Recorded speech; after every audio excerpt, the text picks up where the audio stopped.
আর যদি কোনো ক্রমেই মিলাতে না পারেন, কমপক্ষে নিজেদের জ্ঞান অনুযায়ী বিরোধী না পান, সেটাকে গ্রহণ করার চেষ্টা করেন বা তাবিল করেন, না পেলে বর্জন করা আপনার অনুমতি আছে, আপনি সেটাকে গ্রহণ নাও করতে পারেন।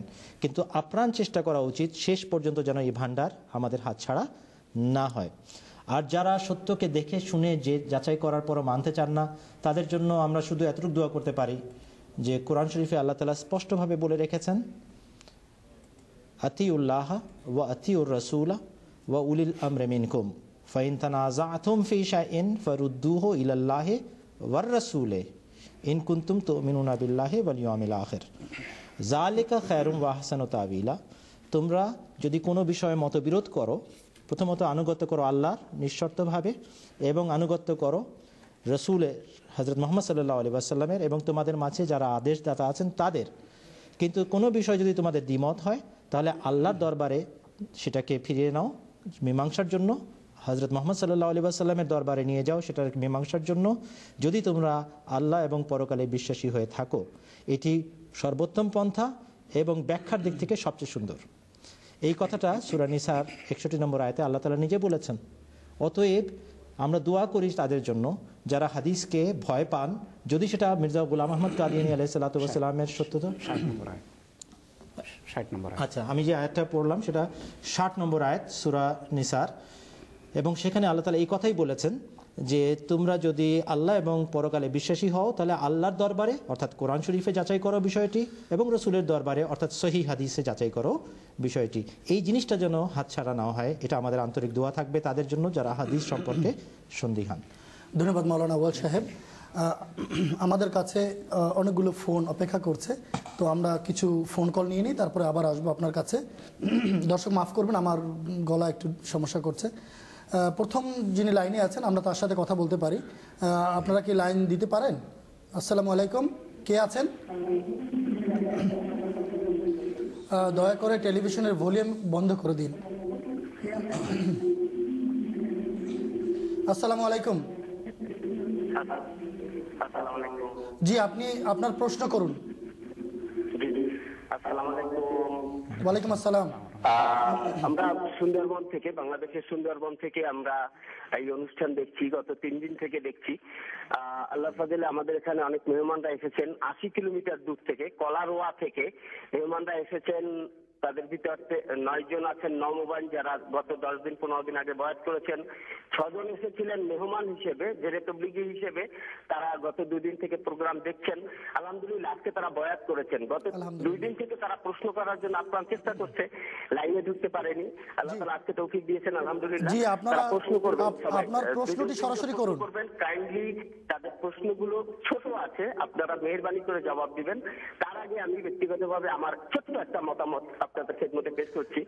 আমার আজকে মনে পড়ছে, গত 29 তারিখেই মনে পড়েছে যে 1992 সালের 29শে অক্টোবর তারিখে বাংলাদেশের কেন্দ্র ঢাকা 4 নম্বর বক্সিবাজারে তথাকথিত ইসলামের সেবকরা অতর্কিতে হামলা করে আসরের নামাজের সময় মসজিদে আমাদের ইমাম সাহেব সহ 40 জনকে রক্তাক্ত করেছিল।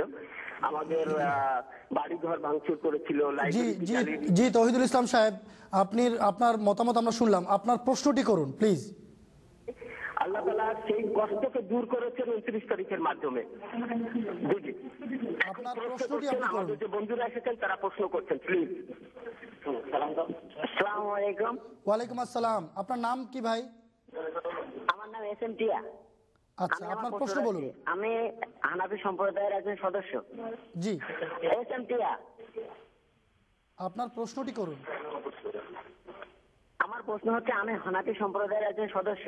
জি জি। আমি আমাদের আলেম বিভাগের কাছ থেকে শুনেছি কাদিয়ানীরা অর্থাৎ আহমদিয়ারা বিশ্বনবী হযরত মুহাম্মদ সাল্লাল্লাহু আলাইহি সাল্লামকে শেষ নবী হিসেবে মানেন না, বরং মির্জা গোলাম আহমেদ কাদিয়ানীকে নবী হিসেবে জ্ঞান করেন।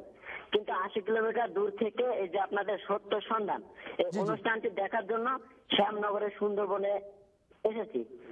এখানে এসে আমরা আমাদের আলমদিগার তার থেকে যে সকল প্রশ্ন শুনেছি সেগুলো ভুল হিসেবে ভাই, আপনার প্রশ্নটি আমরা পেয়ে গেছি, তো আমরা প্যানেলের কাছে রাখছি আপনার প্রশ্নটি। আশা করি আপনার প্রশ্নের উত্তর আপনি পেয়েছেন, কিন্তু আপনার মাধ্যমে আরও যারা আছেন তারাও পেয়ে যাবেন। জি, মাওলানা ফিরোজ আলম সাহেব, কিছু বলেছিলেন প্রথম দিনের অনুষ্ঠানে, আহমদিয়া জামাতের বিরুদ্ধে আপত্তি যে আমরা নাকি হযরত মুহাম্মদ মুস্তাফা সাল্লাল্লাহু আলাইহি ওয়াসাল্লামকে মানি না, এর উত্তর। ধন্যবাদ আপনাকে ভাই, আপনি অনেক দূর থেকে এসেছেন আমাদের এই অনুষ্ঠান দেখার জন্য। আল্লাহ তাআলা আপনাকে পুরস্কৃত করুন, আপনি নিঃসন্দেহে সত্যের সন্ধানে এসেছেন। এটি ডাহা মিথ্যা কথা যে আহমদিয়া মুসলিম জামাত হযরত মুহাম্মদ রাসূলুল্লাহ সাল্লাল্লাহু আলাইহি ওয়াসাল্লামকে খাতামান নবীন মানে না। আহমদিয়া মুসলিম জামাত কিভাবে হতে পারে যে মুহাম্মদ সাল্লাল্লাহু আলাইহি ওয়াসাল্লামকে খাতামান নবীন মানবে না? যেই জামাত মুহাম্মদ সাল্লাল্লাহু আলাইহি ওয়াসাল্লামের ধর্মের জন্য সকল প্রকারের ত্যাগ স্বীকার করছে পৃথিবীর প্রান্তে প্রান্তে, পূর্বে পশ্চিমে উত্তরে দক্ষিণে, মুহাম্মদ সাল্লাল্লাহু আলাইহি ওয়াসাল্লামের ধর্মকে পৃথিবীতে পরিচিত করার জন্য কাজ করছে। আমরা সেদিন বলেছিলাম আমাদের প্রথম অধিবেশনে যে আমরা সকল অর্থে তিনি সাল্লাল্লাহু আলাইহি ওয়াসাল্লামকে খাতামান নবীন মানি এবং মুহাম্মদ সাল্লাল্লাহু আলাইহি ওয়াসাল্লামের খাতামান নবীনের যত ব্যাখ্যা আছে যা তিনি নিজে করে গেছেন সেই অনুসারে মানি, মোল্লার ব্যাখ্যা অনুসারে আমরা মানি না। হযরত মুহাম্মদ সাল্লাল্লাহু আলাইহি ওয়াসাল্লাম ব্যাখ্যা করেছেন যে তিনি শেষ শরীয়তধারী নবী, তারপর নতুন কোনো শরীয়ত আসতে পারে না। একই মুহাম্মদ সাল্লাল্লাহু আলাইহি ওয়াসাল্লাম ইসলাম ধর্মের প্রতিষ্ঠাতা, কিয়ামত পর্যন্ত যিনি অনুসৃত হবেন, যাকে অনুসরণ করা হবে, তিনি সাল্লাল্লাহু আলাইহি ওয়াসাল্লাম বলেছেন যে তার ধর্মের উপর যখন দুর্দিন, দুর্যোগ এবং অধপতন আসবে, তার ধর্মকে পুনর্জীবিত এবং সঞ্জীবিত করার জন্য তারই অনুসারীদের মধ্য থেকে এক ব্যক্তি আসবেন মুসলমানদেরকে আবার সত্যের উপর, মুহাম্মদ রাসূলুল্লাহর পথের উপর ফিরিয়ে নিয়ে আসার জন্য। এবং হযরত মুহাম্মদ সাল্লাল্লাহু আলাইহি ওয়াসাল্লাম তাকে কোথাও মাহদি নাম দিয়েছেন, কোথাও তাকে ঈসা ইবনে মারিয়াম নাম দিয়েছেন। এবং ঈসা ইবনে মারিয়াম যেখানে নাম দিয়েছেন সেখানে তিনি বলেছেন যে ইনি নবিউল্লাহ, ইনি আল্লাহর নবী হবেন। কিন্তু এই নবী 2000 বছর পূর্বে ইসরায়েলিদের জন্য ঈসা নবিউল্লাহ এসেছিলেন, সেই নবী নন। রাসূলুল্লাহ বলেছেন তিনি ইমামুকুম মিনকুম হবেন, তিনি তোমাদের মধ্য থেকে অর্থাৎ মুসলমানদের মধ্য থেকে মুসলমানদের ইমাম হবেন, বাহির থেকে আসবেন না এবং নতুন কোনো শিক্ষা নিয়ে আসবেন না। তো আমরা সকল অর্থে হযরত মুহাম্মদ সাল্লাল্লাহু আলাইহি ওয়াসাল্লামকে খাতামান নবীন মানি। খাতামান নবীন না মানলে তো কোনো ব্যক্তি মুসলমানই থাকতে পারে না। তাই এই কথাটা সম্পূর্ণভাবে অমূলক, মিথ্যা, ভিত্তিহীন। জি ধন্যবাদ।